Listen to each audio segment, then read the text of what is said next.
This morning on BRN, what to consider when aging in place. And we're going to welcome back to the program Deidre Woollard. She is a real estate expert and podcaster. Deidre, always great to see you. Thanks for coming back to the program again this morning. My pleasure. So yesterday we talked about a lot of things: mortgage rates, their impact on aging in place. What do you need to think about if you're selling your home? If you're thinking about, I'm going to pick up and leave. I've found the new home that my partner and I are going to live in. What do I need to be thinking about? Well, the first thing is if you're going to get a mortgage and if you're going to be able to get a mortgage, because getting a mortgage if you only have Social Security or pension income, that can often be challenging. And frankly, if you're older, getting a 30-year mortgage it's difficult. So that's a consideration if you want to pay cash or not. Another consideration is, do you want to live in a 55 plus community? If you're going to resell your property, you're just because it's 55 plus, it's a smaller market. Or do you want to opt for independent living with an option to sort of graduate up as you need more care? So there's a lot of considerations in terms of what you want to do, what you think your future is, because we don't know what's going to happen to us, but we know that at certain points in our life, we're probably going to need more help. What about proximity? So when I think about moving, I think about a couple things. Just at my age, I think about healthcare. Where can I get access to healthcare? I don't think about schools because I don't have children, but I think about where and proximity to where I work. I work remotely. My wife does not, or she does sometimes. So I think one of the things you probably need to think about is that healthcare component, where and maybe rural areas as opposed to urban areas. Your thoughts? Yeah, absolutely. So we know housing is cheaper in rural areas, but if you don't have access to care and you don't have access to help, that's going to be a big issue. And also you have to consider maintenance of a house. If you're older and you're living in a rural area, you probably have a lot of land. That starts to become problematic as you age. What happens if there's an emergency? So there's a lot to consider. It's one of the reasons that people are really looking at those communities where they can get that help as time goes on. What about driving? We did some shows earlier, maybe last year, about Uber Health. People don't always have access to vehicles. In fact, you could maybe lose your ability to drive, just cognitive decline, or maybe don't want to drive anymore. Maybe you can't drive anymore. You lose some of your vision. I keep hoping that full self-driving is going to solve this problem, but not yet. And so, yeah, Uber has offered services. There are other services. Some of them are even available by phone instead of by app because that's easier for older people. So there are companies that are trying to fill this need, but again, it's mostly concentrated in dense urban areas. So if you're rural and your doctor appointment is a half hour, 45 minutes away, and you have to get a cab or an Uber or something, that's a big expense too. Yeah, certainly. I mean, I've tried to get Uber, just anecdotally, tried to get Ubers in rural areas, and you wait a lot longer. It's certainly not like New York or Chicago or Charlotte. I mean, they're just not as readily available. Deidre, talking more about buying a home.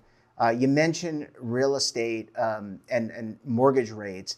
You talk a little bit more about the length of a mortgage. If you buy real estate maybe at age 65, chances are you may not make it to the end of the 30-year note. I mean, you could, life, we have great medical, but that's certainly, you want to think about a shorter mortgage. What does that mean?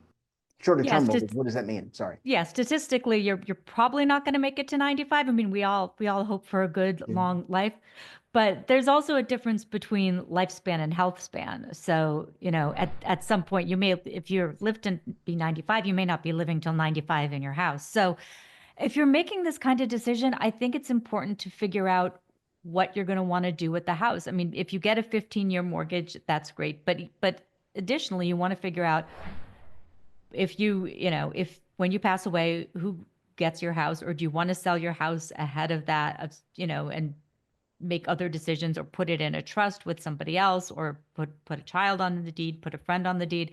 So it's just a bit of a different decision than it is when you're younger.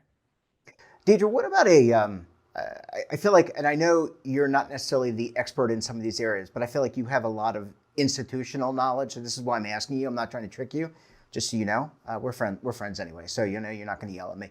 But a trust. Do you put your house in a trust, like a real estate trust or a deed trust, to ensure that if you do pass away, the executor handles the trust appropriately?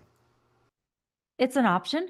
They're always it's a little expensive to set up, and it's also a question of who do you put in the trust? Is it you have an executor, but then do you have your children? Do you want to split it up between your children?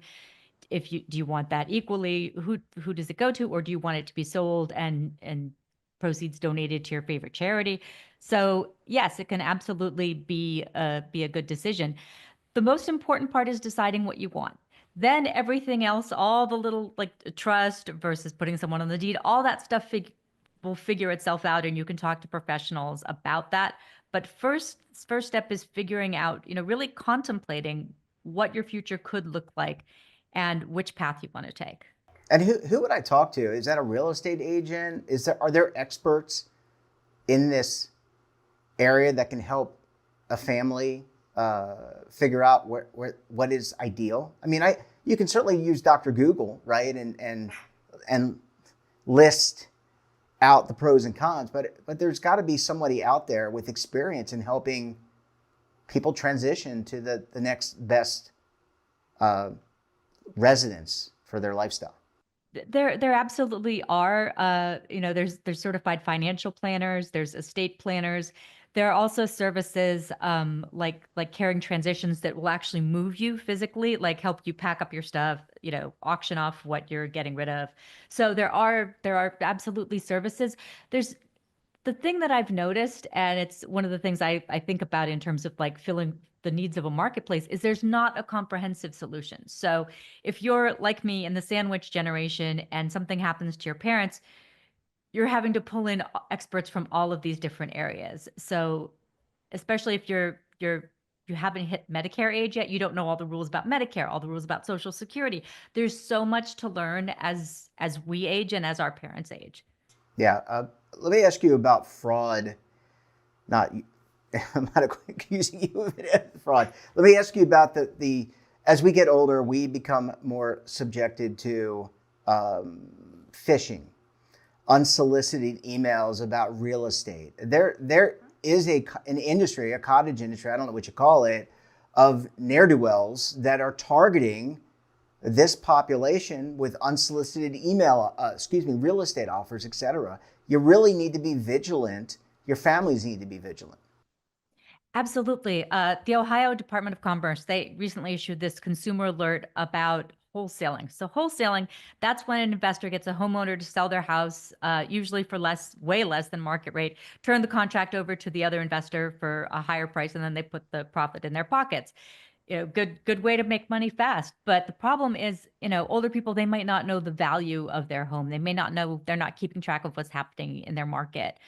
The other issue that I've seen is reverse mortgages. Reverse mortgages can be really positive for people if they need that money to stay in place. But a lot of times, if someone's approaching you, it's not necessarily going to be the most favorable offer. So if someone is considering a reverse mortgage, they really need to shop. They need to talk to their bank, and they need to talk to their family. I've heard so many times that older people, they're ashamed about maybe not having enough money. They don't want to burden their kids. They don't talk to their kids. The parent dies, the kids see the house, and they find out that there's a huge reverse mortgage on it that they had no idea existed. So communication and conversation is so important. Yeah, absolutely. Well, Deidre, it's been an absolute pleasure not only talking to you about this issue on this episode, but in the previous episode. Really appreciate you joining us, and we look forward to having you back on the program again very soon. Thank you. And don't forget to subscribe to our daily newsletter, The Morning Pulse, for all the news in one place. Details, of course, at our website. And your subscription helps support all this great BRN content. And as I said, we're back again tomorrow for another edition of BRN. Until then, I'm Jeff Snyder. Stay safe, keep on saving, and don't forget, roll with the changes.